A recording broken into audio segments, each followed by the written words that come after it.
Okay, we are live. We are live. We're live. We're live. Hey, guys! It's Old Man G here, back again with another Red Devil Studio live Monday podcast, and I'm joined by weekly returners in Josh and Shawnee, and a new guest called LB. LB, who people knows on the HH Hangout. LB, introduce yourself. Shout out, man.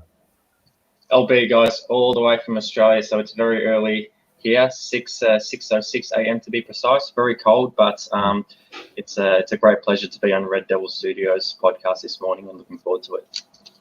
Cool, awesome. So thanks everyone for watching. So if you're new to the channel, please like, share, and subscribe to Red Devil Studio. Follow us on Twitter at X, and smash the notification button. Play as much news. We also have a guy in the comments called Key as well. So he's going to be asking some questions as well. I spoke to him last night. He wants to get his views in as well, so I'll be bringing him what he has to say in as well. So let's just get stuck. Let's get straight into it. I think the first topic, as I told you guys before, was this idea of the power of sport, and I'll let Josh and we have your say on this first, because obviously you reminded me about it. Just the idea that with everything going on in the world right now, it was just good to see, even from the start of this whole COVID issue, that you could already see that there was a positive response from the world of sport, and particularly regarding football, whether it's like pay cuts to Barcelona or NHS donations, or even what Sancho, etc., did yesterday regarding support for George Floyd. It's how do I express? I mean, Josh, I think you probably have better words to say than I do, but like, how do you feel that, considering where football has been in terms of the hooliganism, in terms of the tribalism, and in terms of the fact that, we still think of football in terms of Messi fans versus Ronaldo fans, how good has it been to see football in a positive light in this respect? Yeah, obviously, the first, like we said, with the whole coronavirus situation, there was one or two blips, boys will be boys, as they say, Kyle Walker and a few other lads getting up to a bit of no good, but in general, the football fans, a lot of us were, wanting for football to come back, but at the same time, we were all with each other, and we were patient. We were, honestly, I didn't even expect the Premier League to return this early. I was happy just, waiting until everything was a little bit safer, but just the solidarity of the footballers themselves, the clubs, fans in these type of situations. And, it's not the first time, we've come a long way from, the players being abused at games on the regular, especially international games. John Barnes talks a lot about it, Ian Wright, people like that. So in that regard, we've come definitely a long way, obviously it's not perfect. It's never going to be, because, not everybody's going to agree on certain things. At the root of it, the human heart is quite wicked, really. But at the same time, we've absolutely come a long way, and just everyone's supporting each other during this coronavirus, and even with the whole everything happening in America, there's solidarity between people in football, and I'm not saying that footballers should be role models, because they shouldn't, but I think for me, over the past couple of years, I've looked to a lot of sports people, especially in mixed martial arts, UFC, and just seeing that the effect that sport can have on people in a positive way. So I am thankful for that. That sport is doing what they can. They're not obliged to. They don't have to do anything. They say, "Oh, footballers have got all this money, so you should expect them to donate to this person, but." It's their choice. They don't have to, and they're going out of their own pockets to do what they have to do. They've got a good platform, a lot of them, and they're choosing it for good and not bad. So I'm thankful for that. Thankful that we do have sport, and there's a lot of positivity going around right now. Okay, fair enough. So, Shawnee, what your thoughts? Mm-hmm. Yeah, same. Like Josh was sharing just before, football is something that also unifies. So yeah, absolutely.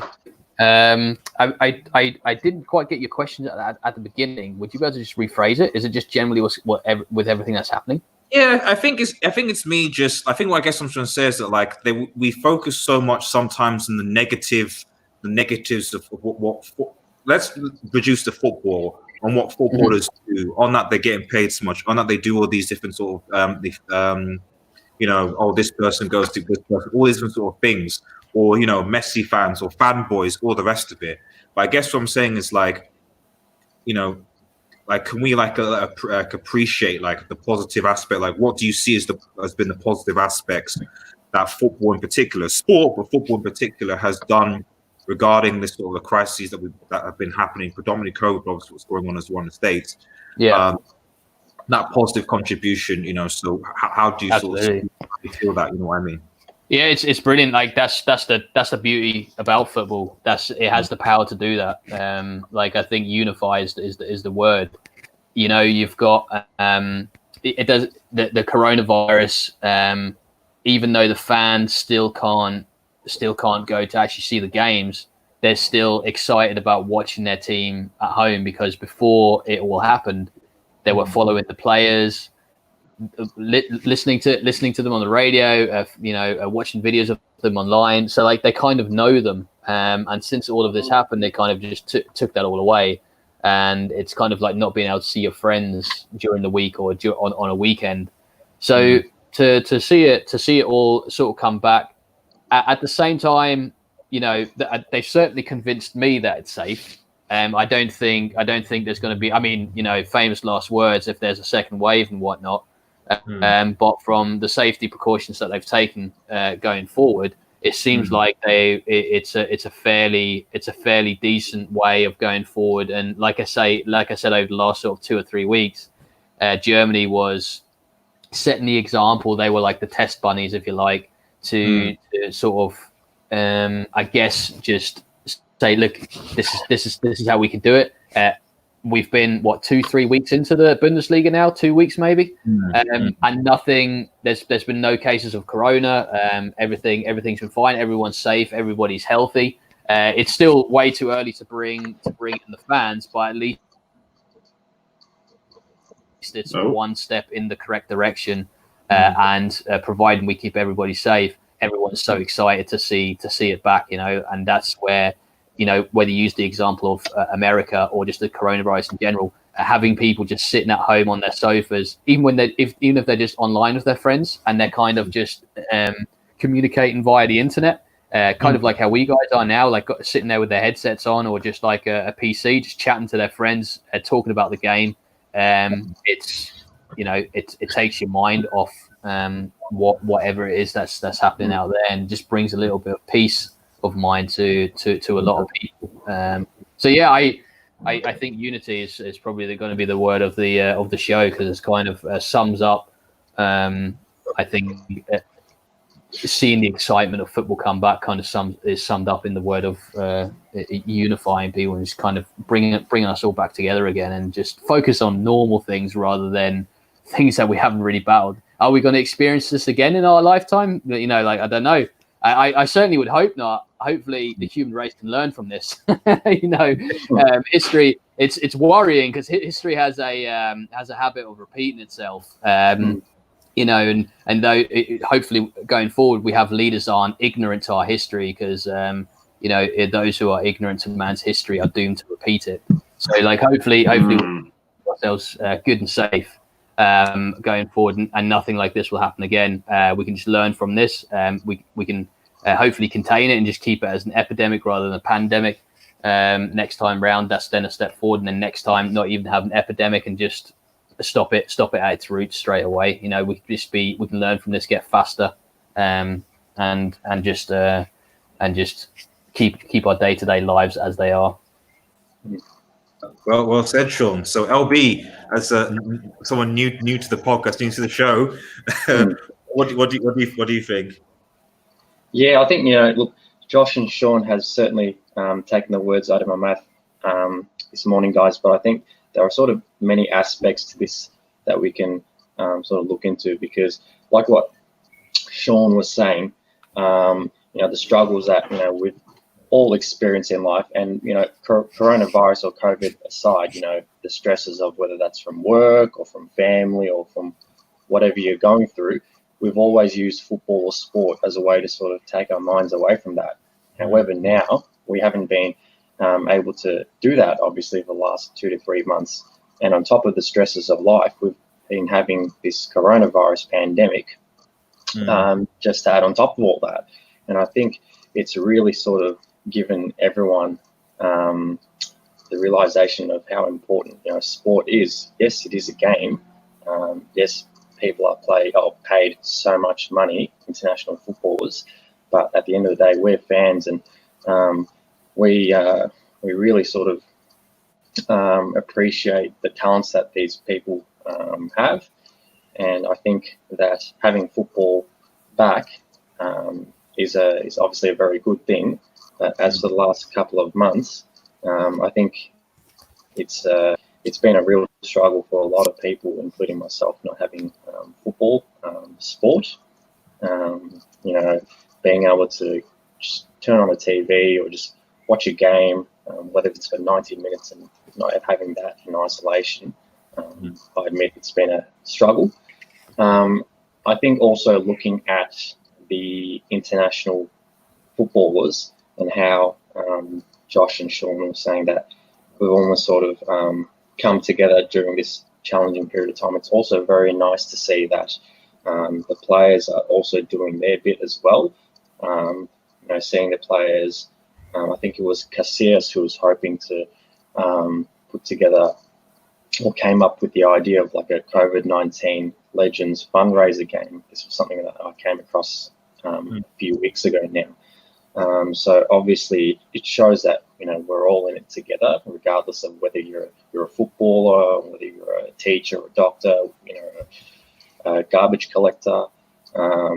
That we're all in this together, and we're all going to get through it at the end of the day, with everyone's support and everyone sort of looking out for each other. So I think sport has definitely shown its importance during a time of crisis like this. Well said, LB. So, I think it's good. I mean, I think it's good to see everyone on the same page in that respect. So, because, I always say, I just feel that, at the end of the day, football is a game, but it's a game that means so much to so many people, and so long as there's level of respect. But even though I can banter Liverpool fans, Arsenal fans, so on. That respect and stuff like that, must remain, and the fact that unity and stuff that football shows, because it's just a beautiful game. It's something that is one of the few things that I feel that as a race we can be proud of, because we have something that at least people can come together and join together and etc. Which is great. So moving on, just before actually move on to a quick topic, there was a question. I think Books, one of the commentators said, trivia question: who has more club goals, John Terry or Andres Iniesta? No, I know. For Iniesta, only club. He said club goals. He said club goals. Club goals. Yeah, I have a feeling Brooks is a Chelsea fan, so I have a feeling that I know what I can't be. The Chelsea agenda coming in. All right. Nah, John Terry's got 40 goals. I'd imagine Iniesta is closer to 60. I think. You'd think it'd be Iniesta. Yeah. I think it's John Terry now, because I saw a statistic the other day that I think Lampard has more goals than Iniesta and Xavi combined. Or I don't know. Just club, because obviously he plays for Kobe now, doesn't he? Iniesta. So do we count that as well? That is true. Although I don't know how many goals he scored for his new club. I mean, it's an absolute below a farmers league. I mean, it's a kindergarten league, isn't it? So I'd imagine he's scoring goals for fun over there. So if it's for Barcelona, I go John Terry. If it's all of his clubs included, I'll go Iniesta. Well, there's the answer. Iniesta. Oh, fair enough. Okay, so there you go. 72 Iniesta. That's close though. Yeah. Okay. Yeah. He's kicked a fair few. That's close. But I'm guessing, like Sean said, that's probably with the new club as well in Japan. Yeah. It's a weak league, isn't it?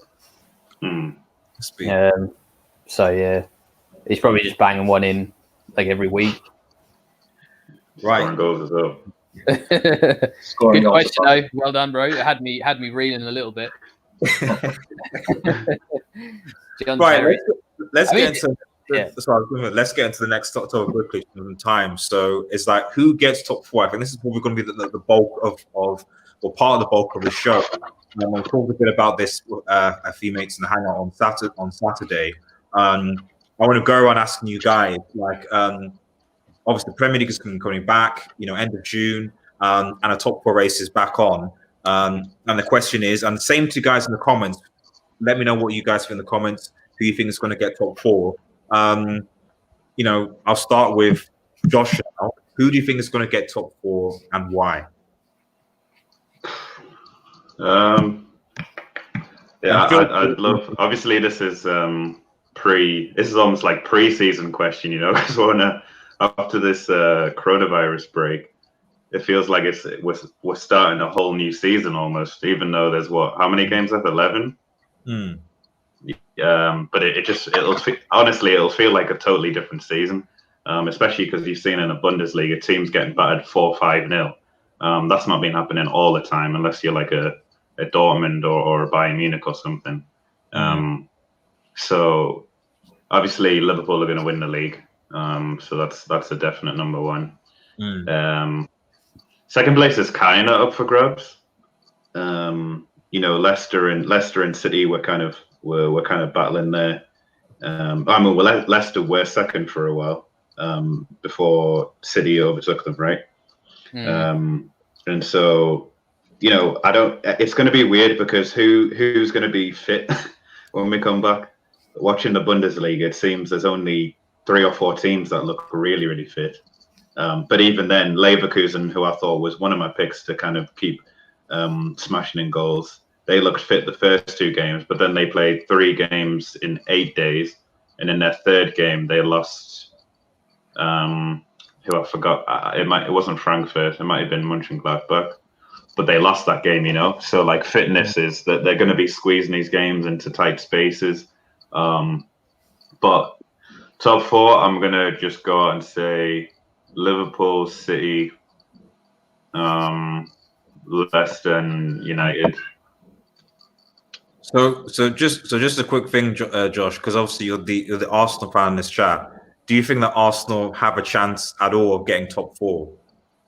8 points behind. Yeah, I think we're 8 points behind. With a game in hand. 8 points behind Chelsea. Game in hand, of course. It's a weird one because this might sound like a cop-out, but I'm honestly not too fussed if we're not in Europe next year. Just because I don't think we're going to get top 4, and then that leaves the Europa League, and I'm sick of this. Like, I don't even know what to call it.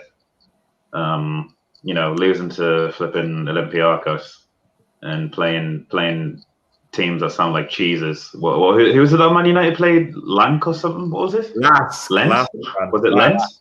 Last. You're playing religious festivals. Like, what's going on anyway? But it's I think a break from Europe would do good to Arsenal because they've been playing really, really well under Arteta. People take for granted what how the impact of a new manager. Ole Gunnar Solskjaer came in, absolutely smashed it.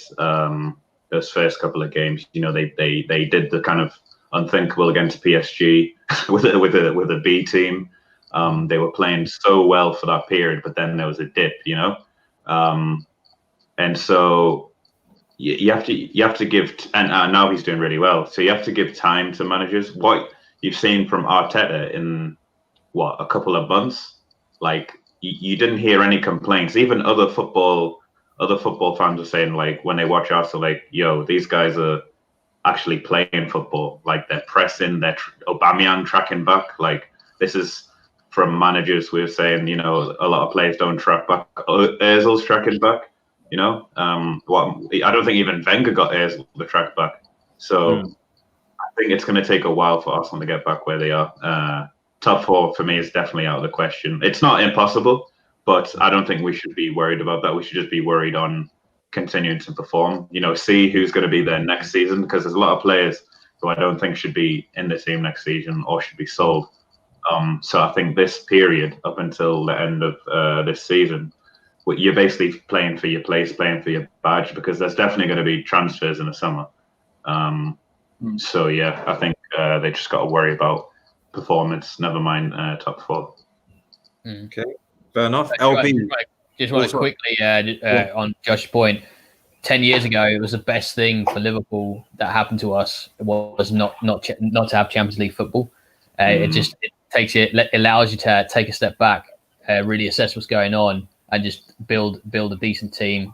First Absolutely. of all, players that want to stay at the club because there's no Champions League football that are playing for the badge, and just allowing the manager just to take a step back, less games, and then it allows you to have a bit of a run up at top 4 to So it might be a good for Arsenal. Still only 8 points behind though. Blessing in disguise. Yeah. LB, what's your thoughts on top 4? Who gets it and why? Sure. Well, Liverpool, that's a given to win the title. I think it'll be good to have Liverpool crowned champions for the first time in 30 years. For guys like Sean who've been waiting for a while, I can imagine. Yeah, I was 5. So.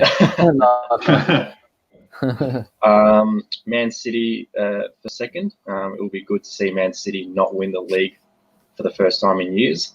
I think they're going to continue. Obviously, Man City, they're going to continue their form once the season continues. I reckon that's a given as well with the players they have, and obviously the club in Man City.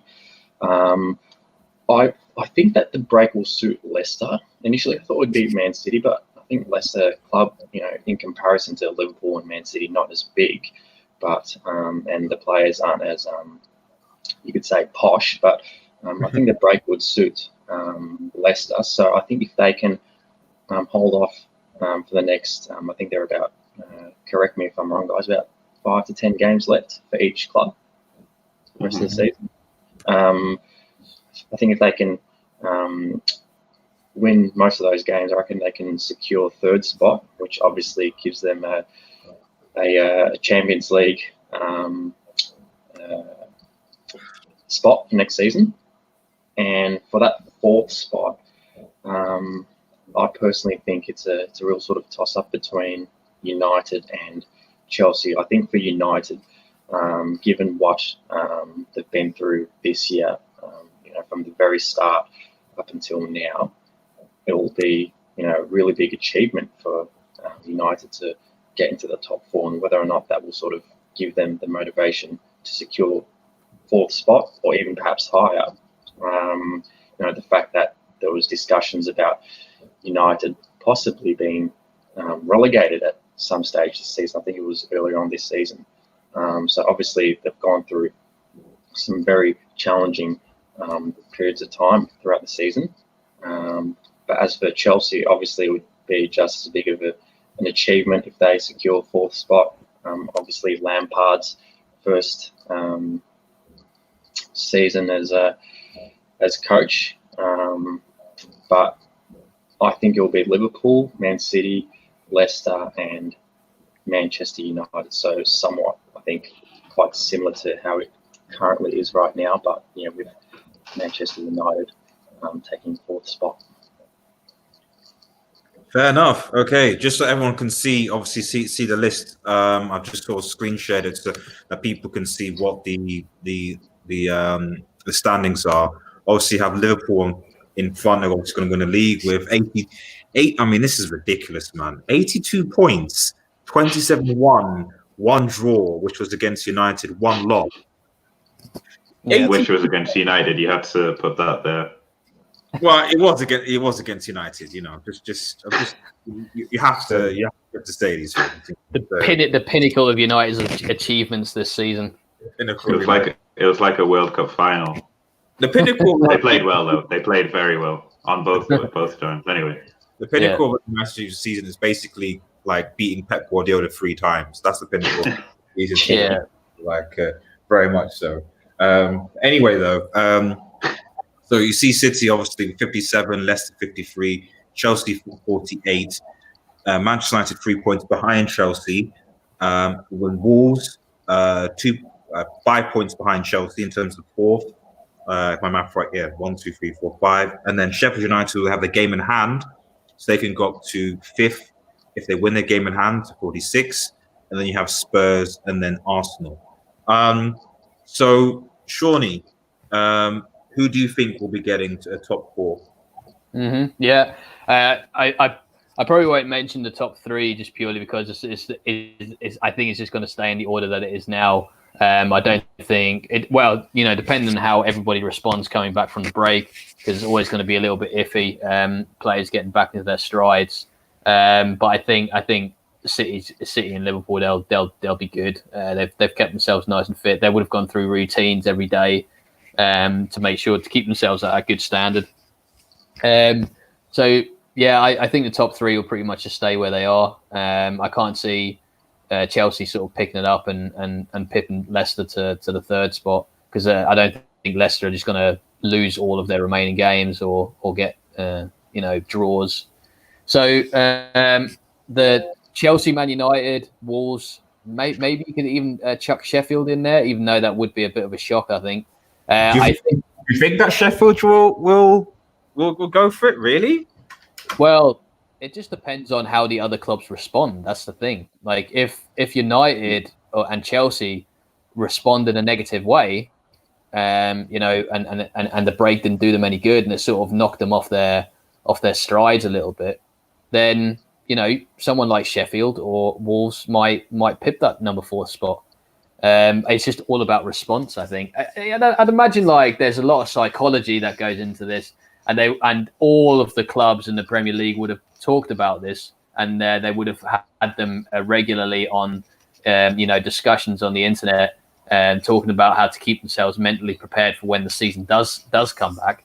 But you still don't know. They're human beings. They're not robots. You can't just program them to be at the level that they were before the break. So if there's somebody that responds in a negative way, like United or Chelsea, and Sheffield do a little bit better than those guys or Wolves, then you never know. It's just that's the thing. That's why for me, it's really tough trying to figure out that 4th spot, because it is so close between them sort of 4 teams. So if I had to say, and I'd go with my gut instinct here, I'd say that Chelsea will just about hang on for it, and purely because Chelsea and United, they do have that kind of similar form. Like, especially if you look at the last 5 games, United have just got one more win than Chelsea. So, yeah, I think Lampard could possibly have this as just clenching on, and there'll just be a couple of points between them for that 4th spot. But like I say, it's hard to know, because who really knows how any of the teams are going to deal with coming back to no fans, resting for a couple of months in the middle of when they're normally at the sort of prime of the Premier League. You have that run in of where you pick your form up or you lose form, or that momentum has been lost. So it's just dependent on who's going to pick it up, who's going to be mentally strong and to challenge for that 4th spot. Can United do it? Can Chelsea do it? Wolves are in it. Sheffield are in it. I'm just going to go with, I think Chelsea might just clinch it, might just hang on there. Okay, fair enough. Just in the comments box says Liverpool, Man City, Leicester, Chelsea, Man United, Man City don't qualify. Oh, I guess that is the thing. I mean, I think a lot, this is based on what the City's appeal is obviously going to, whether it'll be accepted or not. I think I still like to think in the sense that you should play as if it's not going to go through, and you could be top 4, much like with the Europa League as well. But there is a possibility that 5th spot will be a Champions League place, because Man City might get banned. And while I'm almost 100% sure that it will probably get overturned, i.e. the 2 year, but it might be that they might get 1 year, especially with the whole COVID thing and stuff like that. Like, if they can't get it peeled or they can't get it through, then it will literally just be that the ban will stand anyway. So it's I think that's a sort of a watch this space type sort of thing. So, yeah. So you honestly, go on, LB. Sorry, Red Devil. So you honestly think City are going to miss out on the Champions League for at least one season? That's what I think. I mean, it's difficult because with the COVID situation, like the status quo right now is that City are banned. That's the status quo. They're obviously appealing. So unless, like, because of the COVID situation, they're not. I think they're doing something in June. So I think that's kind of. But the COVID situation might slow things down, and if they can't get resolved by the time the Champions League starts, which will be maybe in September again or etc., then it will be as if they're still banned because the decision right now is that they're banned. So that said, with the way that UEFA handled it, I wouldn't be surprised if the whole thing was overturned. But given that they clearly have done some dodgy things, I imagine it'll be a compromise and it'll be like a year, if that makes any sense, LB. Yeah, that's major for a club like City. Just imagine, just seeing them out of the Champions League for one season. Well, I mean, the big thing will be if they actually win, because they've still got the main Champions League to play. If they win the Champions League, it'll be like, the first time a club cannot defend the Champions League because they've been banned from it. Should have been filthy animals then, should they? It's about time that some punishment has come in for these clubs, even Barcelona. Just like 300 million pounds or whatever. It's just like, come on, man. Like, just, of course these clubs are always in it and bloody winning it all the time if they're just constantly. It's just it's good. I make an example of City because, just for goodness sakes, man, it's about time it just stops. Yeah, exactly. Just want to quick shout out to someone in the comments, so Kesey, Rasmus A, Raymond Moore, Box, Average Joe and the like, they're watching in. Thank you guys so much, and please continue to bring in your questions and discussions and what have you. So we'll try and get your thoughts involved. So that's a sort of top four thing to decide. In fact, actually, before we go on to the next topic, just the last question on this, guys. Who do you think is your dark horse for top four?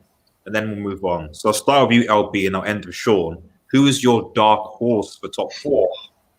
You've caught me off guard there. I think Red Devil. Dark horse. Look, I'll probably say Wolves. Yeah, okay. I reckon they can get into the top four. Being a bit sort of unnoticed and being that silent assassin. If there's going to be a club, I reckon it'll be them. Yeah. Fair enough. Box also says Wolves. Joe Abraham Shalsom says City will be finished if the ban is kept to 2 years. Their revenue depends on the CL. That's interesting in terms of financial fair play. Josh, who's your dark horse? I don't know.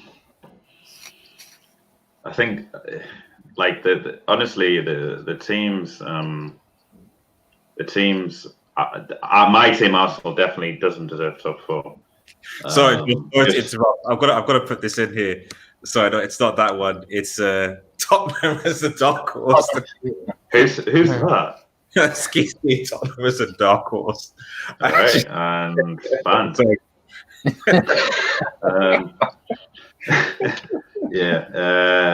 Where's the moderators in the chat? I thought you had moderators and things like that. That's where are you, man? It's not a swear word these days. I thought it was. Anyway, it's that word that caused Corona. You say it 3 times and like you get coronavirus. I don't know, man. I think that's because there's a lot of teams above Arsenal who've honestly played out of their skin. You have teams like Sheffield who surprised so many teams. They beat Arsenal, and they've had some really good performances this season. Like just kind of by working hard. It hasn't been dirty football. It's not been necessarily beautiful to watch at times, but really just hard work and you got a team right there. Wolves, had one season already in the Premier League and managed to get into the Europa League, which is incredible. And you know, to say that, you know, teams like Sheffield or Wolves, you know, I personally feel they're more deserving than a lot of the other clubs are getting into top four, just by, you know, that never give up attitude, and they don't have, you know, as much money as other people. So as a dark horse, I guess Wolves as well. But I guess I could see that happening in a way. I don't know. But I think Wolves would be my dark horse. I'd love them to get in the Champions League. They'd probably do well as well. I mean, they're still in the Europa League, so. It's a good point. Just before I go to Sean, about Joe, everyone says Wolves and Sheffield United don't have much squad depth, as well as they play every 3 to 4 days. So I think that is a good. Although Box does say that Kane will be back for the run-in, but I think that is a big thing, you know. So the thing about all of these teams like Wolves and Sheffield is that they are good. They are, but do they have the squad depth? And bearing in mind that they're going to be playing these games thick and fast. So that's where I feel like Sheffield United, why they aren't going to get top 4, because they have a good starting 11, but can that starting 11 play every 3 days? I'm not entirely sure. You know what I mean? So, Sean, who's your dark horse? Yeah, it's probably out of one of them 3, isn't it? And yeah, I mean, I wouldn't rule, you know, Tottenham. I mean, it's anyone's at that stage, and like I say, it just depends on like how everybody responds to it. It could all of a sudden. Come on, Spurs though, really? Yeah, I mean, like that's the thing. They haven't looked that good. I think Mourinho needs time to get them gelling, and that's if Mourinho can figure out how to get that team to gel, you know, because he might want to do a lot of business in the summer anyway. And then once again, you're coming back with a fresh team next season, you know, whatever next season looks like, and then you're getting them to gel again. Do you even want Champions League football, you know, when it's like that? So I don't know like what that rebuilding process is going to look like for Mourinho. So they're definitely one of the it's the same as Arsenal. You know, Arsenal have got Arteta now. I mean, he must have come into the club straight away and like said, "Look, I've got a plan and a vision. This is what I want to do. But I need time to do this in the summer. I need to get the players in that I want, and all that kind of stuff." And it's kind of like I was saying, it's a nice run up to have a break from the Champions League to get to that standard, to get your team to that standard that you want them at before you actually get into the Champions League. So all right, I'll leave them out of it then. I'll go with. I mean, they've got a great team, haven't they? The Wanderers with Jimenez up front. Who I don't even know if they don't get Champions League football, if maybe one of the bigger teams might even snap him up. You know, he's a young talent that seems to be scoring week in and week out, and if he's not scoring, he's assisting. And so they might be cherry picked in the summer if they don't get that Champions League spot. So yeah, I'm pretty much settled with that. Really, I'll probably say the same as what Josh and LB said. So yeah, I'll stick with the Wanderers. Man, there's too much agreement in this chat. There's so much agreement. It's like very like-minded people. It's because it's not a Man United podcast. That's why there's so much agreement. We've got a Man United, we've got an Arsenal, and we've got a Liverpool fan. So I think who do you support, LB? I'm a United as well, but I'm not I'm more discreet. Yeah. Yeah, I'd be embarrassed too. Yeah, I feel you. No, I'm kidding. I'm kidding. In fact, Average Show brings a good point forward. I mean, it is a good point actually. So Average says, "Wait, what about the bottom 3?" So fair enough. I think that we're talking about top 4, but I think that's reasonable to sort of. And I'll quickly get the table up again so people can see what the current bottom 3 is. So as you can see here, right now you have Bournemouth, Aston Villa, and Norwich City in the bottom 3. Although Aston Villa have a game in hand, and if they were to win that game in hand, they would go above Watford and they would actually probably go above West Ham actually if they won that game in hand. So yeah, I think that's a reasonable discussion actually. So at least until we move on to the next topic quickly, who do you think is going to actually get relegated? For me, definitely Norwich. Definitely Norwich.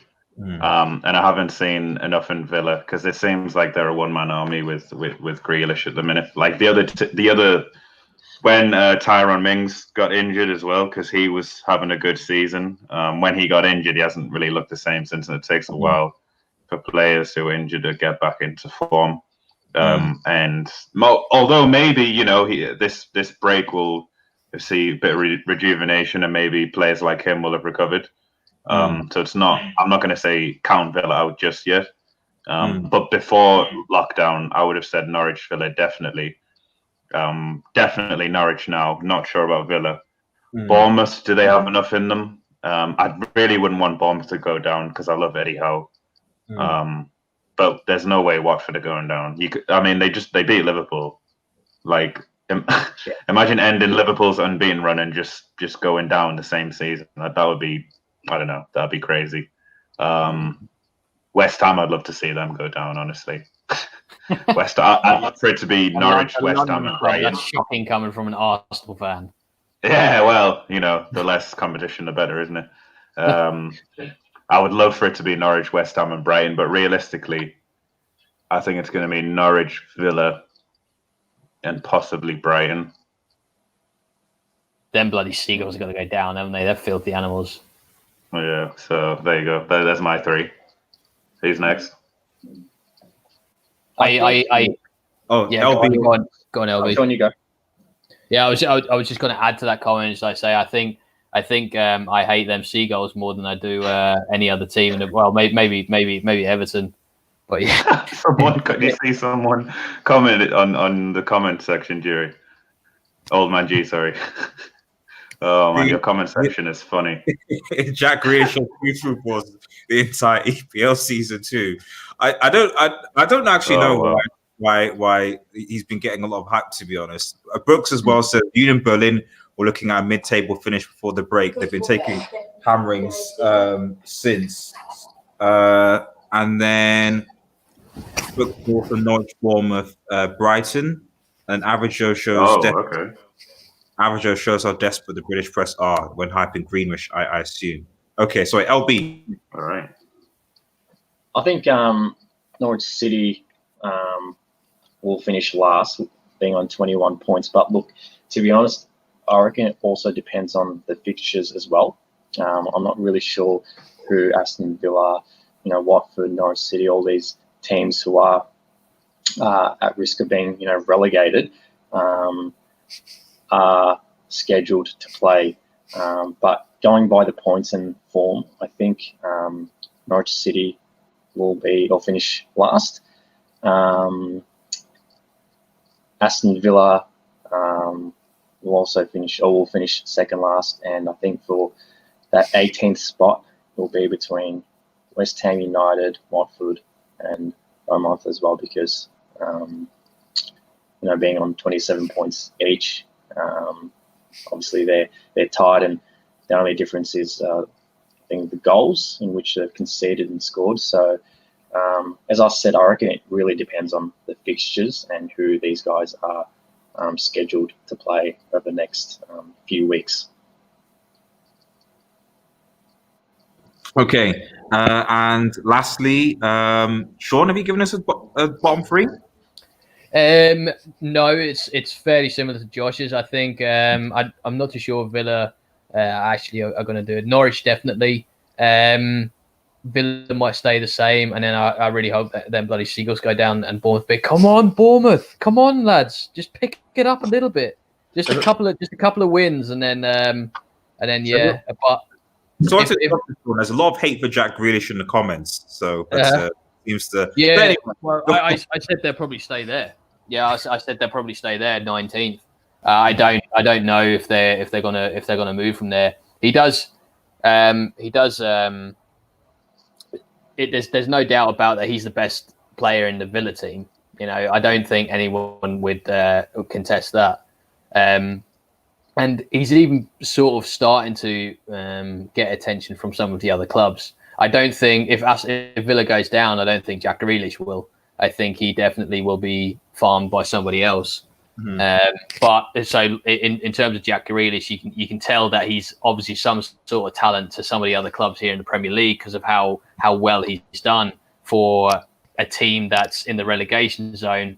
Still, you can tell that he's a good talent. I don't think he's good enough to play for someone like City, but I do think that maybe someone like Newcastle could pick him up. You know, I mean, I remember earlier on in some of the podcasts at the start of the season, United fans were happy to have him at the club. I don't think they are now because you got other players in, but I think there was like a lot of talk and in the chat as well from United fans are saying we need to get Grealish, before somebody else gets their hands on him. So I don't know why he's all of a sudden accumulated this much hate. Sorry,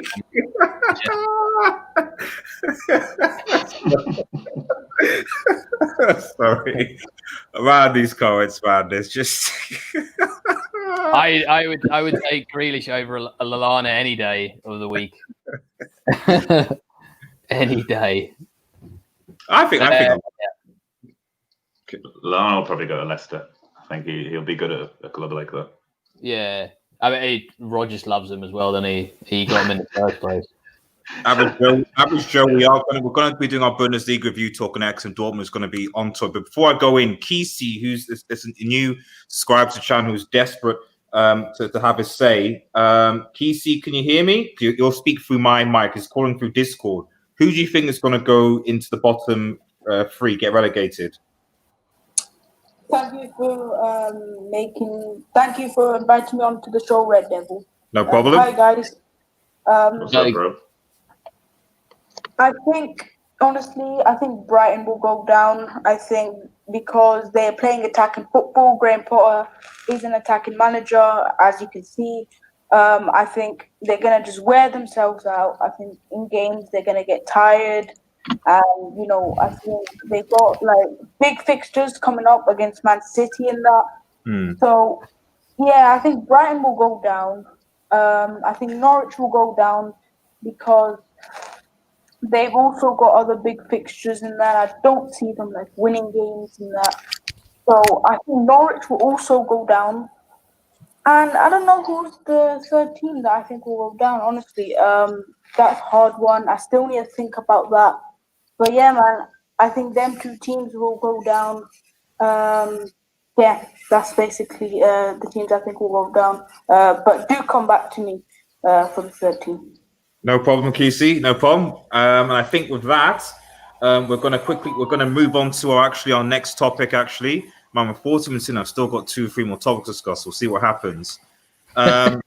So the Bundesliga review. So Average Joe actually mentioned a great point, actually, in that we basically need to talk about what happened with Dortmund because that was just sad. This is why people in the Super League.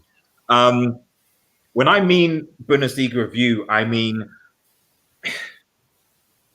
Bayern Munich are going to win. Is it 8 in a row? I think Bayern Munich are due to win 8 in a row. Like, what is the state of the Bundesliga? Like, are people actually happy seeing Bayern Munich win the Bundesliga every single year? And what can be done in the Bundesliga to change things? So are people happy with the style of football in the Bundesliga? What are your thoughts, guys? I'll start with Sean first, but what do you think? Because I just can't see how it's, and as Average Joe said, this is why people want a Super League. Do you really want to see Bayern Munich pumping teams week after week? Or do you want to see a competitive league, Yeah. I mean, there wasn't like a massive difference between them, was there? Like, what was the end score? It was 1-0 to it was 1-0 to Bayern Munich. And blatantly should have been a penalty as well. I don't know who was up in that room. I thought the reason why we brought VAR in was for them to make this decision to like give the referee a hand, like say, by the way, son, that was a foul. I believe, it was a foul, wasn't it, or handball? Either way, whatever it was, I thought there was somebody supposed to be in the VAR room somewhere, like one of the fairies that kind of help the referees along with making their decisions, to like say that, by the way, there's a penalty there, bring the gameplay back and give Dortmund the penalty, and then it would have been 1-1, and it would have been a fairer result, because I felt that Dortmund did do very, very well, even though Bayern Munich, they did look brilliant. Did they look good though, Bayern Munich? Like a lot of like Lewandowski, and they just looked absolutely on point. It just like like the break never even happened. So I don't know, like especially with what's happened in the world, I don't think a Super League's going to come about anytime soon. It would. I think in the future that definitely something like that will happen, but because it's exciting, isn't it? It's exciting to think about that these Super League teams would be, in combat with each other week in and week out.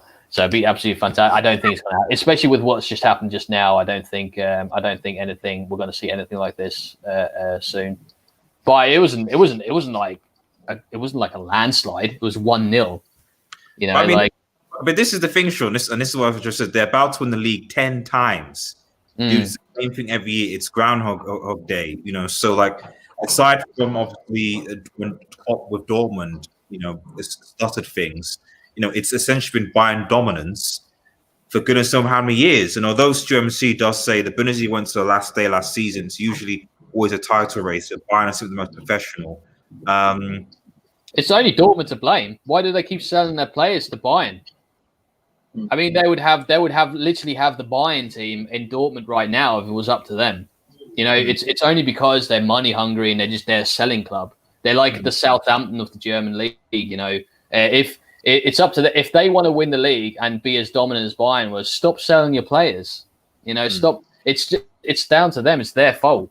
Like because at the end of the day, you've got teams like Salzburg and München Gladbach and stuff like and teams like that who are making a push for that top level and providing their Schalke is another good example. They sold Draxler. They're selling all of their big players all of the time, and then they're left in that mess that they're in. So it's down to the German leagues. Like if you go to the German teams and just like go, look, do you want to push for the Bundesliga and do you want that number 1 spot? Here's how to do it.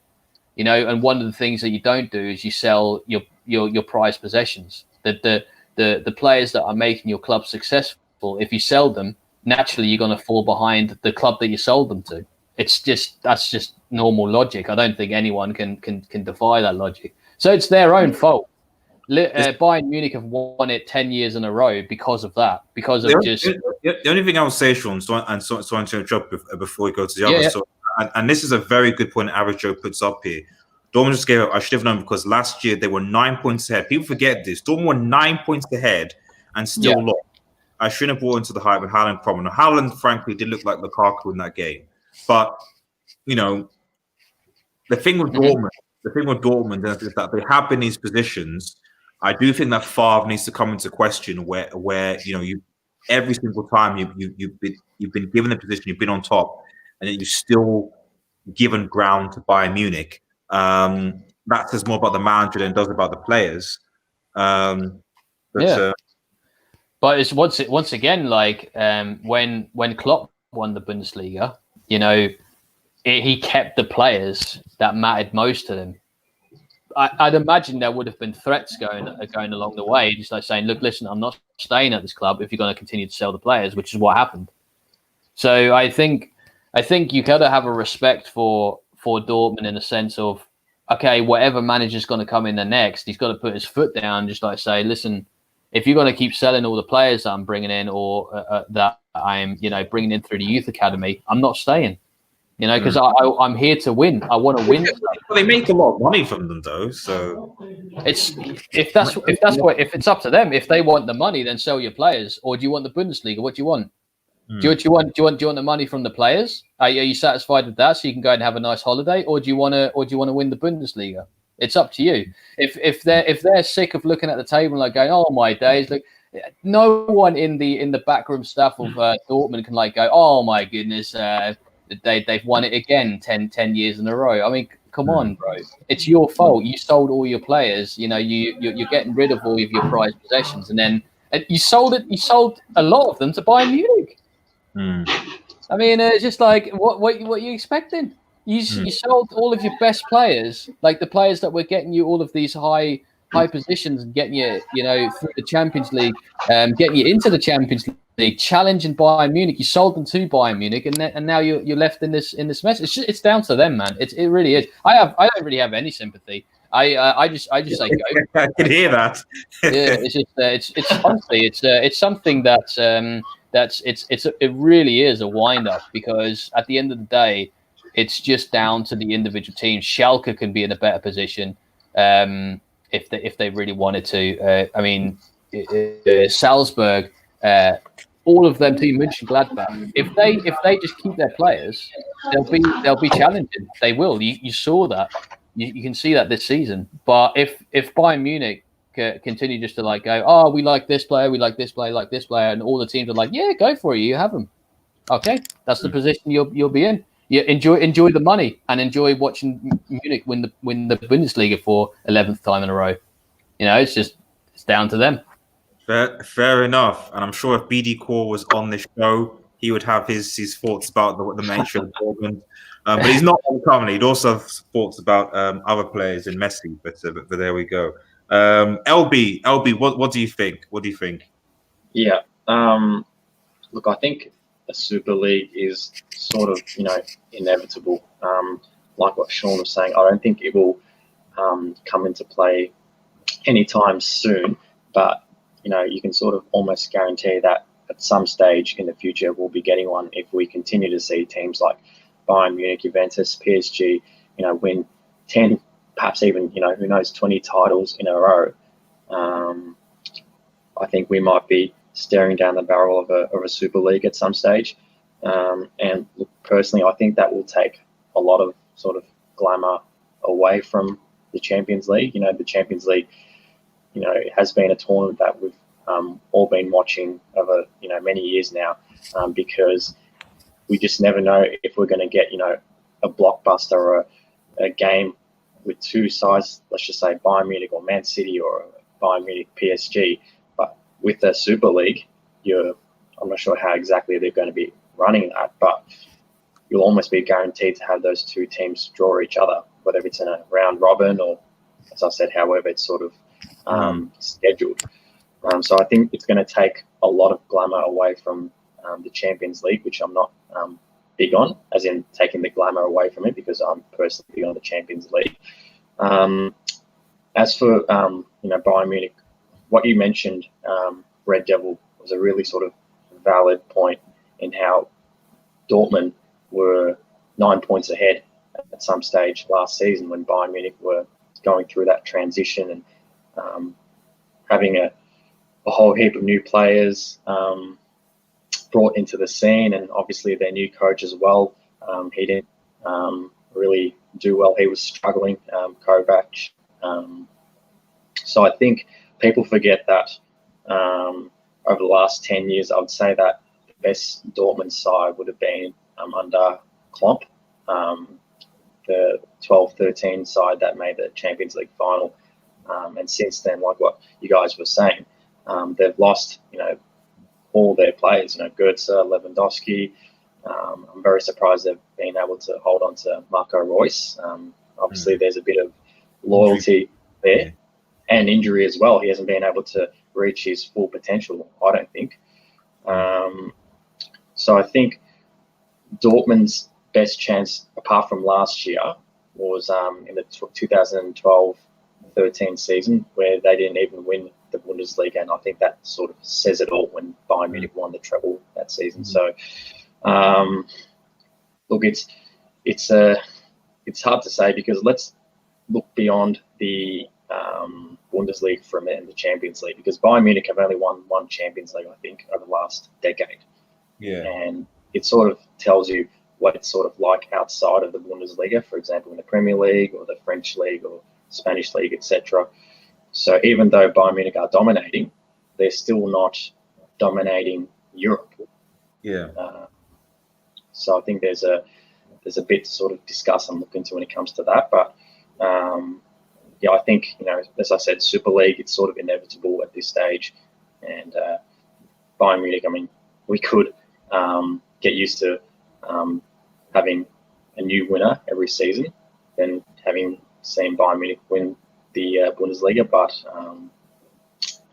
yeah, it's becoming a bit boring now, I think, with Bayern Munich always winning. Fair enough. Thanks, LB. Josh, before I go back to Casey again to give his final thoughts, what do you think about the Bundesliga?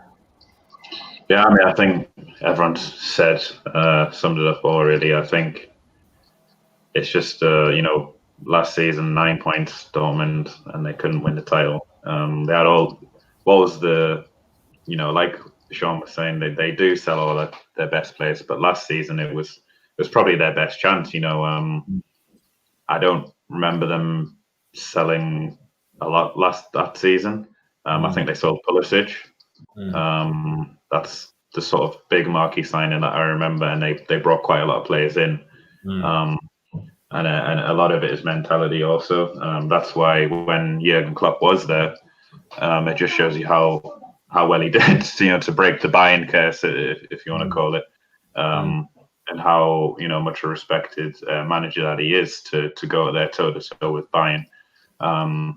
But honestly, yeah, the Bundesliga, something needs to happen. I don't know what it is, whether that's. I mean, there are some really good managers you see there. The Leipzig manager, the young lad, I forgot his name now, Nagelsmann or something like that. Yeah. Nagelsmann, something like that. Anyway, he looks really good, So it might be a couple seasons before we see, someone challenging Bayern. But I think I do think there is promise there. A lot of young English lads are now going to the Bundesliga also, which is, from maybe a selfish point of view. I don't necessarily mind Bayern winning if a lot of these young English lads is getting really good experience over there. Which probably sounds a bit selfish, and from a standpoint, but also we've seen players like Jadon Sancho just absolutely take the Bundesliga by storm by having a good team, good system, good manager around them. So I still think the Bundesliga has been the most exciting league this season. Although it's kind of took a bit of a dip now. That's Bayern are pretty much going to win the league now.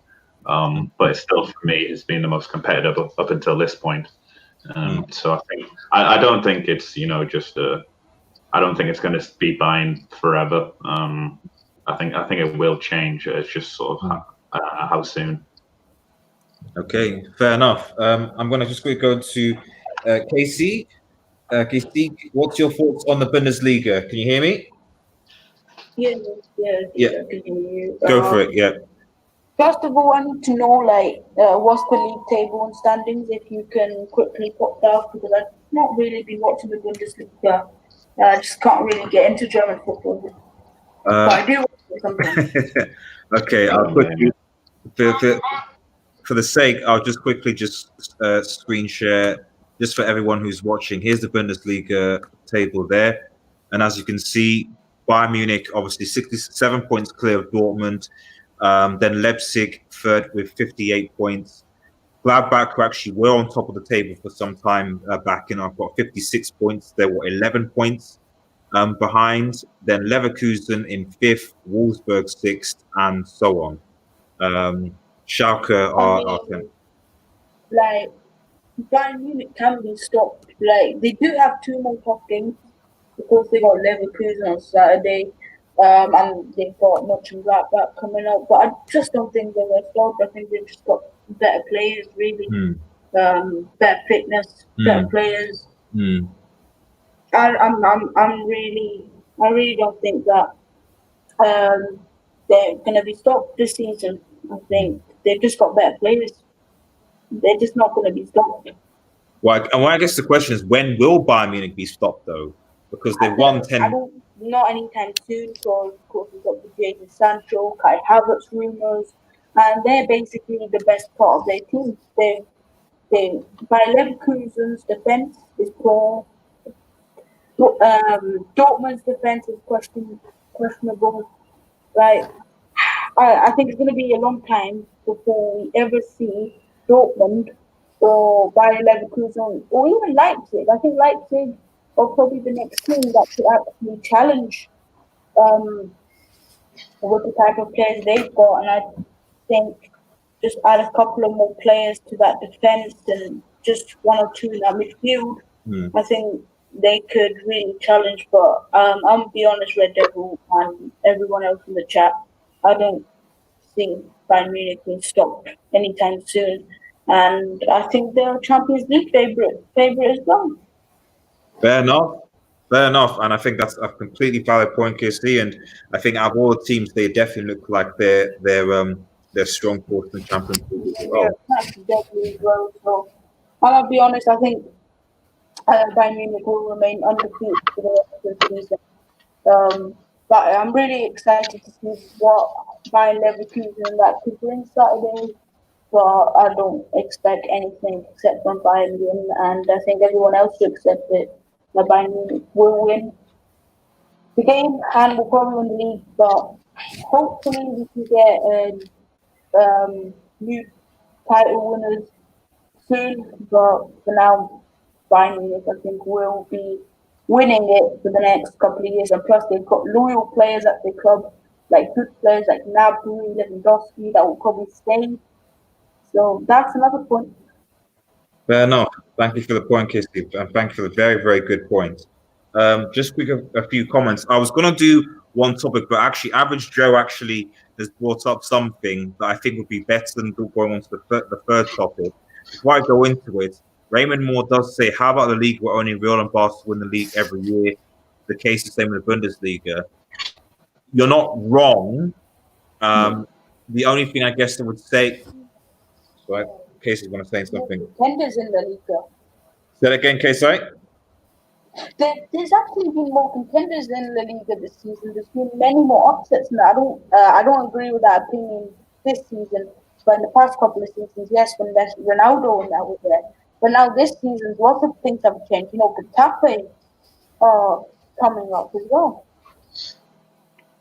Fair enough, buddy. Fair enough. Thanks, man. So that's about some more. Just Mr. Wick saying Bayern walking it, and then panel. Is it all similar to when Man City seemed untouchable in the Prem? Will there be a Leicester-like team to come and trump them if Bayern slip up? LB, do you want to answer that question before I touch on what Average Joe's question was going to be? Yeah, I think that's the best thing about the EPL guys. In that apart from the fact that City have won it over the last 2-3 seasons. You sort of never know when you're going to get that surprise sort of package. Whereas, as we've been discussing, it's been Bayern over the last decade. There's any team that I think might sort of put an end to this winning streak, or this I should say Bundesliga winning streak. It might be Leipzig. I think from what I've seen there, they obviously need to do what Dortmund didn't do and hold on to their players as much as possible. I know Timo Werner, there's been discussions about Werner going to Liverpool, and he's probably one of the most important players. But I think, Leipzig, if they get on a bit of a roll, hang on to their players, hang in there, I reckon they'll sometime in the near future be able to win a Bundesliga, just like what Leicester City did with the Premier League 4 or 5 seasons ago. Cool. Thanks, LB. So just for the sake of time, I'll quickly go into the first. Like I say, originally it was going to be La Liga, Serie A, who's going to sort of win it sort of thing. But Average Joe actually brought a good question, a valid question, which I think would be easier to discuss before we go into the final topic, and that's this actually. So this is the well done, Average Joe. You've changed the topic of the show in a good way, and he's at the panel. What are your 3 transfer targets for your own respective clubs? I.e., what are your 3 out? Pick 3 players who essentially you want to see a club. Given the fact that obviously LB's United, Arsenal, Josh's Arsenal, and we've got a good mix here. So why don't I start currently right now with Josh? We haven't spoken in a while. What is your top 3 transfer targets for Arsenal Football Club right now? Damn, that's a good question, my man. Average Joe. I see you in the chat. What? That's why it's the third topic. That it was going to be. We're going to talk about the Liga Serie A, but this is going to be the third topic now because it's a very Forget La Liga Serie A. Blah, blah, blah. 3 transfer targets from my club, Arsenal. So maybe Messi. A lot of them are rumors, which to take it with a pinch of salt what I'm saying. But so far, from what I'm seeing, I've seen Thomas Partey, I've seen Coutinho, and I've seen Victor Osimhen. I don't know how to say his second name, from Lille. So you've got a centre attacking midfielder, a defensive midfielder, and a striker. I don't know what's going on. I hope these are just rumors. Partey would be amazing, because that is one area of the field we need. However, we still need 2 solid centre backs. I know we've got Murray on loan until the end of the season, I believe, and William Saliba is coming at the start of next season, and he's but these guys, William Saliba is young, and there's no guarantee that Murray is going to stay. Coming from a foreign country, and I don't know if he's going to stay. I don't know why we haven't just gone all in and signed like a solid defender. I'm not saying there's many out there. I know people like Koulibaly need Champions League football. So someone like him would never come to Arsenal. But you still got people like Upamecano, who's quite young, might not want to play in the Bundesliga, might want to play in the Premier League. You've got some other defenders, the Eintracht Frankfurt defender, I forgot his name now. He's got a really, really long name. But he had a really good season this season, solid centre-back. There's lots of decent options there who aren't, like prospects or like, people who've had a few seasons. I feel like we should be focusing on defence first, because David Luiz and Mustafi can't be your main centre-back pairing. Even though they've improved a lot under Arteta, like the whole club has improved, the whole team has improved. It's not, they've gone from maybe like a 5 to a 5.5 or a 6. They haven't gone to, we need 7s and 8s. And I don't think, these guys are old. I don't think they can reach that level, even under Arteta. So, those are the 3 that I've been seeing. But I'm hoping, we'll hear something the next couple of months of a defender being signed. But yeah, that's Arsenal, Average Joe. Shall we move on to Liverpool, or should we go on to United? Liverpool, I think. Liverpool, sure, because I'm interested. So who are your ideal? Because Average was like, who are your ideal 3? So I don't know as much rumors on Liverpool. So, but what do you think? Who are your ideal 3 transfers to Liverpool Football Club? Yeah, it would be nice to just. I mean, we have depth in defence in terms of like we can always call on. Well, obviously, if we have a fit defence anyway, like Lovren, Joe Gomez, and Matip, so like we've got, but I just don't know whether they're in rotation alongside Van Dijk. Joe Gomez, I think, has proven to be the best centre back, but if you do have to rotate them around a little bit, I'm sort of uncomfortable with who does come in. Matip does a good job, but it is a good job. It's not like, brilliant, that's it, that's who we need next to Van Dijk there.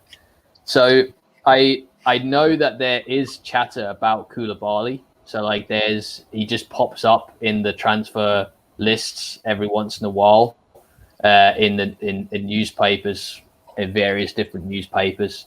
So if he did come, unfortunately, it would make people like Lovren and Matip completely redundant, because I don't think they'd even get ahead of Gomez at times. So it's just that is Gomez got to be happy, because obviously if someone like Koulibaly does come into the Liverpool team, he would want cement a rock solid number one spot with Van Dijk. Sorry to interrupt you, Sean. One of our commentators has given you advice for who Liverpool should get. Whether or not like that you agree with those three, whether you agree with those three signings, whether Liverpool is you don't know. I'm just saying that like that's just one of what our commentators has said. Maybe we that had might them. Good memories. We've already had them. We don't want them back. We've already experienced their crap. But yeah, no. The short answer to that is no. I don't agree. I've seen the damage they do to the club, and we don't need those guys back. They're up for grabs though. So if you guys would like them in your clubs, by all means, put in a very good. Thanks for coming. Yeah. But yeah. So, Shawnee, what are your thoughts on Sadio Mane rumors and others? Yeah. That's the thing. I mean, that's not my ideal. If it was up to me, no, I wouldn't say Sadio Mane. I think he's the best in his position in the world right now. So, agreed. No, I just wouldn't sell Sadio Mane at all. The only one who hasn't really been on great form has been Bobby Firmino. So if we did get someone like Timo Werner to kind of wake him up a little bit, you could sort of change the system a little bit as well. You could play Bobby if you wanted to in behind Timo. Yeah, or vice absolutely. versa. So like you could sort of change the system a little bit if Timo Werner came, and obviously he's been very, very heavily linked with Liverpool as well, and I don't really mind that. He seems to be a good lad as well. I think he'd thrive on the Klopp. I think he's right up Klopp's alley to just get a young lad like that and just make him a superstar, make him better. So Koulibaly, I'm going to throw in a little bit of a dark horse as well. And I've had my eye on this lad. His name is I don't know how to say his second name. It's Kai Havertz. Havertz, yeah. Kai Havertz. Yeah. So okay. Yeah, so he's a young lad. He's 20, but really, really fantastic. He's been really thriving at it's Bayer Leverkusen. No, not Leverkusen. Is it Leverkusen? Yeah, you're right. You're right. Yeah. Okay. So if we were to get a young lad like that as just a little bit of a prep, so that if one of our big lads decides to hang up their boots, to have him ready for when someone like that comes in behind. So like they'd be my ideal three, I guess. And they're just people that we've generally been linked with anyway. You get that bloody Saka out of here and all that kind of all them shenanigans that the United fans are trying to pull on me, and you get the good boys in. So yeah, Koulibaly, Timo Werner, and Kai. They'd be my three. And I think the rest of the team's fine. I'm happy to go into next season with what we've got, really. Fair enough. LB, obviously, is a very United fan. Before I go to KSI afterwards, what do you think? What would be your ideal free transfers for United? Yeah, I know there's been heavy discussions around Saul Niguez, Sterling, and Sancho as well. And to be honest, I think all three would be an ideal fit for United. As for Niguez, being sort of at his age, I think he's already past that stage where he's developed, and he might be already at his peak.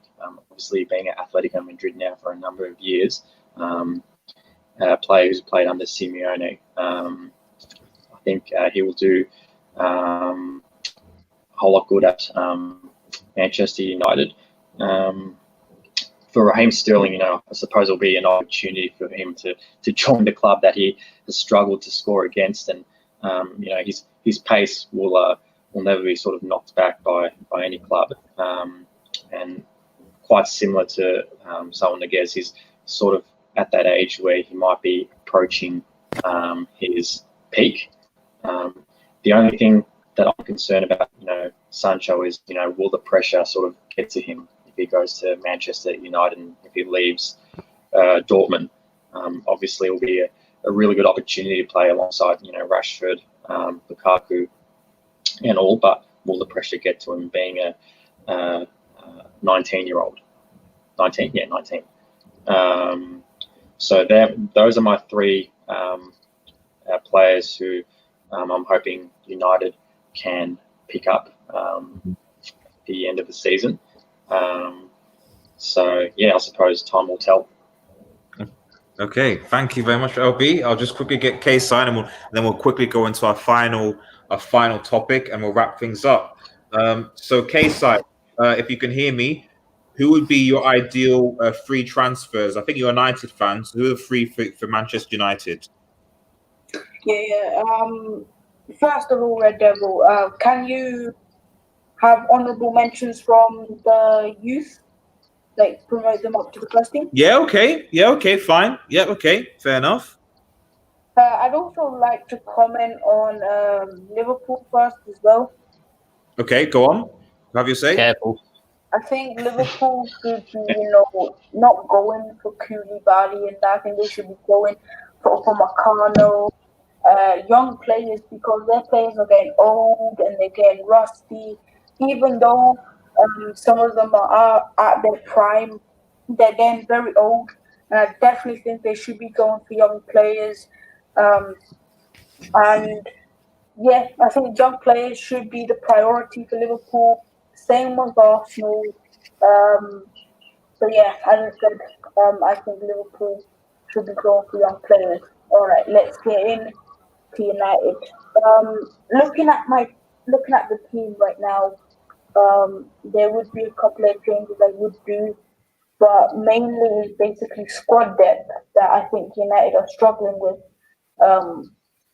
like reserves, substitutes, and all that.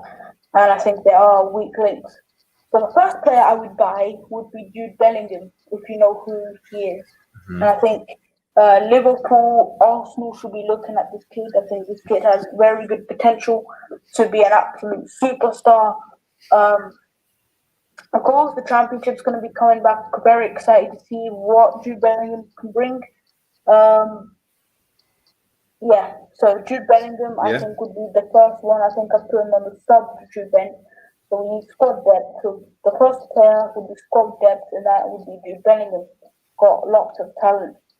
Second player, I think, is a no-brainer. Jadon Sancho. His stats in that it's absolutely frightening. And yesterday he scored a hat-trick, and that wasn't even his full potential. He wasn't even fully fit and scored a hat-trick. I mean, he's a frightening player. And I think if he is with Rashford and Martial, controversial opinion, I think that's better than Mane, Salah, and Firmino. Honestly. Yeah. All right. So, and podcast has ended now. It was nice. Let Kesey have his say. Go on, Kesey, continue. With Rashford and Martial, yeah, definitely. And the last player, now this is a hard one because I don't know what position I should go with. And I'm going to go with a striker here. I'm going to go with Timo Werner. I was going to go Haaland, but his attitude and that stinks. I don't want that type of player at Manchester United. He's definitely got talent, and I definitely think he'll be a Ballon d'Or winner, but I don't want that type of attitude of a player at our football club. And I don't really want him. I think there's better players right now that in the next 2 years will be at their prime, and United in the next 2 years I think could be winning a title soon. So I think Werner is the perfect player, the mold, and I definitely think that he'll get better and better. But Haaland, I don't know what you Red Devils do. What is actually your thoughts on Erling Haaland and all of you guys? What are your thoughts on Erling Haaland? Erling Haaland. I'll give that because we don't have a lot of time. So I just ask one of you guys, and even the comments. I can hear you. Yeah, I can hear you, Stuart. So I'll ask, in fact, Josh. Josh, quickly address that. What do you think about Erling Haaland? Address Erling Haaland. Yeah, obviously he's a really good player, still young. I think his mentality is a bit strange. I think. Can I just listen to this? So, this will sum it up. What better January transfer was better than Haaland? Bruno Fernandes. I know, but Haaland has had a bigger impact than Fernandes. You know what I mean? The best transfer, the best signing in January was Haaland. That was the best signing. He was. If your club bought Haaland and Haaland came to your club and had this bigger impact, where you then all of a sudden were blowing teams away because of this kid, it's just an absolute no-brainer. Like that sums up what sort of player he is. He has made such an astonishment at So go on, sorry. Yeah, he's been so astonishing in his not just his link-up play, but also his awareness and assists. That it's just who does that nowadays? Nowadays, we get a player and it's like, oh yeah, well he needs a year or so to adjust to the team. He comes in, he starts like scoring hat tricks and stuff. It's absolutely brilliant. That's the sort of player that I mean, that's what you think of him. You think of him as he's a young lad that has done this in such a short space of time. You know, what else can he achieve in the long run? Honestly, he'll be Bayern Munich's next target that they're going to farm from Dortmund. Yeah, wouldn't surprise me. Yeah. Let me just quickly address his comments to us. So Stu says Sancho is very positive, but people don't take into account Piszczek. He's brilliant, allows the team to bomb forward as well. United should be careful not to expect quite the same level of impact, and that is fair enough. Before we've got to move on to our last topic, but go on for it. Honorable mention to the right winger, Adama Traore. Okay. He's an absolutely wonderful player. And if we don't get Sancho, that's the player I would go with. I personally watched them. You know, the Wolves Liverpool game where Liverpool won 2-1, and they were absolutely got battered. Absolutely got battered. Traore absolutely destroyed their defense. He put Robertson on his ass. And look, even Van Dijk back here. Van Dijk as well. He's definitely a good player. I think he's 25, 24. Looking for the next step in his career. I don't think Wolves is the right step for him. I think he needs to move up. And I think Traore to United, why not get that player to, get him the step up? Basically, I remember Saka, Harry Maguire type, looking for the next big step in his career. And I think Adama Traore is the right player. I definitely think he could become, let's just say, a Scotland type player at United. I think he's definitely a good player. And United, if United are not looking at it as James has got alternative, I definitely think there's something wrong with the Scottish club. But also I'd like to discuss about Haaland. We're gonna have to quickly. So we're gonna have to quickly move on to the final topic because we're gonna need to wrap 10. Okay, go on. He's like, no, I'm the captain here. This is my show now. We're like you. Time, so I will come back to you. I'll get your final thoughts on it. Okay, I will come back to you, Case, in a bit. Right. Let's quickly move on because we've been streaming for about 1.5 now, and this is the final topic. Your player of the year so far. Hope this will be brief, or might not be brief. Let me know in the comments as well. Let me know what you guys sort of think. And this is not just in the Premier League. I'm just talking just in general. So essentially your Ballon d'Or candidate. If you think it's easier, you can even give me a top 3. But so far, based on what you've seen before the Corona pandemic, even including the Bundesliga restart, who is your player of the year and why? So I'll start with LB. Top three, I would probably say Messi again, with the amount of goals he's been able to score.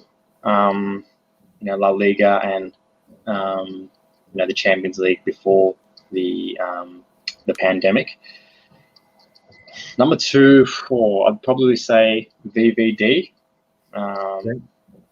I reckon he should have won it last season, but how he's been able to continue to sort of demonstrate how he's one of perhaps, if not the best defender in the world, and how last season wasn't just his breakout season, that he's been able to sort of back that up and continue his form this season. My number three. Look, I'm going to keep it really original, guys, and just say Ronaldo. I think goal-scoring machine, Serie A. And I think when you say someone like Ronaldo is going to be within your top three, you're also obviously being safe as well. Fair enough, bro. So just quickly, just go for your three again. So I got Messi. Yep. Messi.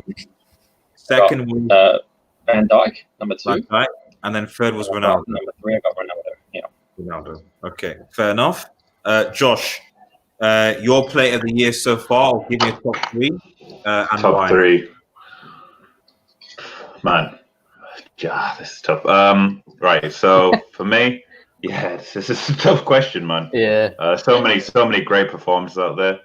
For me, Messi's just always going to be there. He's been like amazing in the Champions League, but just individually, like I'm going to say Messi until he retires from football, because he's just the best player that we have.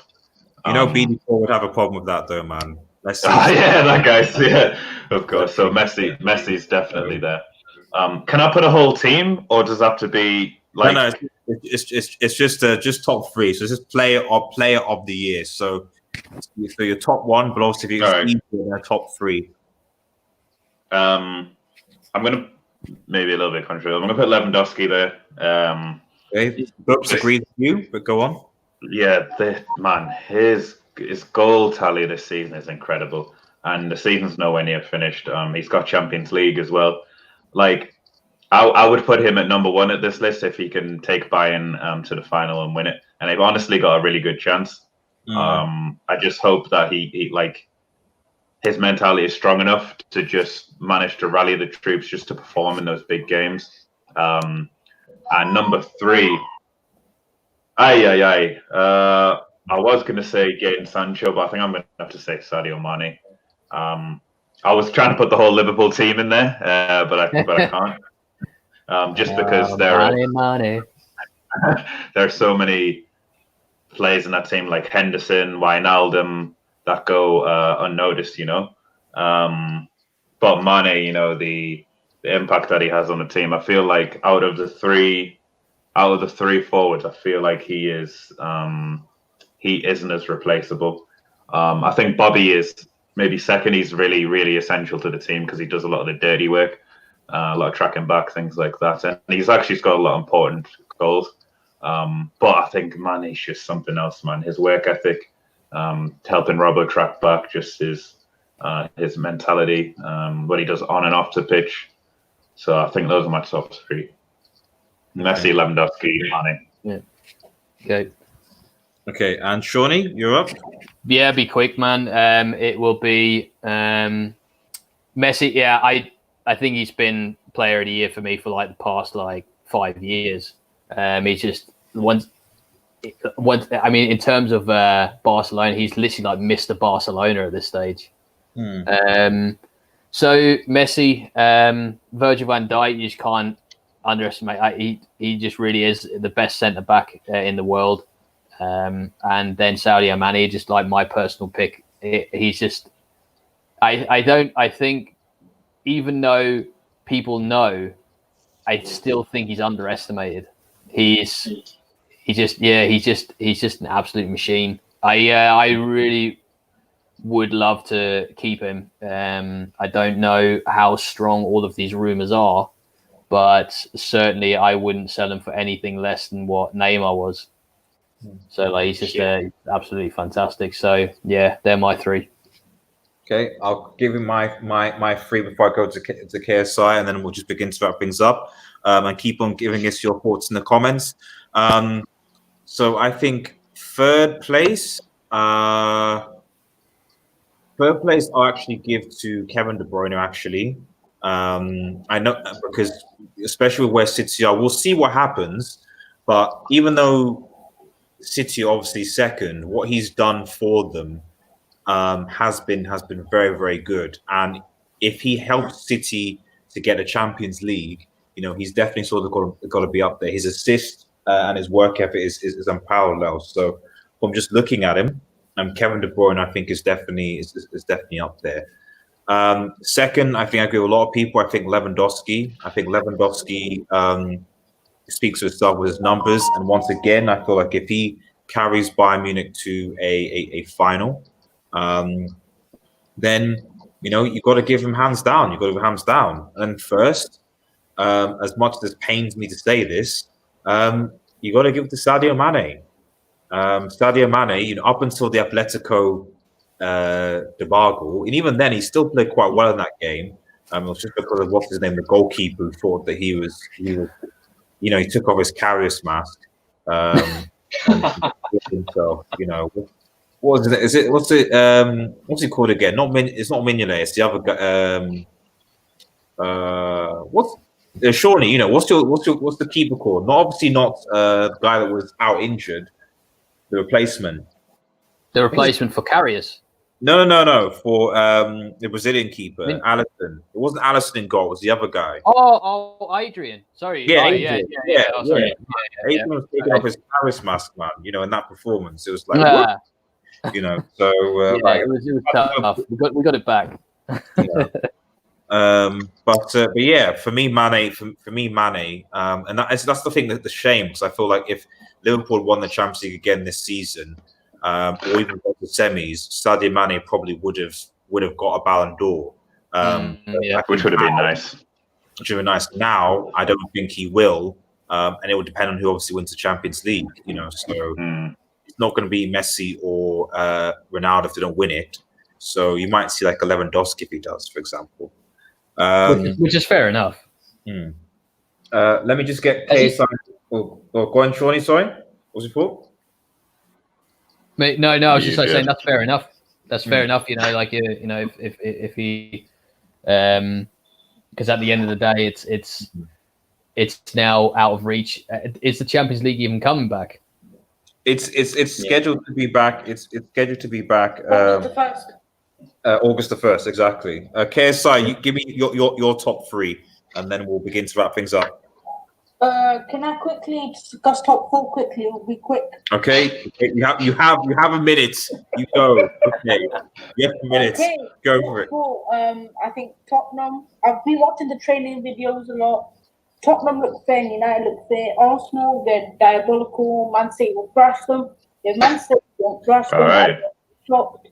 Chelsea, they've got very old players like Giroud and that. They don't look fit. I think Spurs and United, and I think United because they've got quality.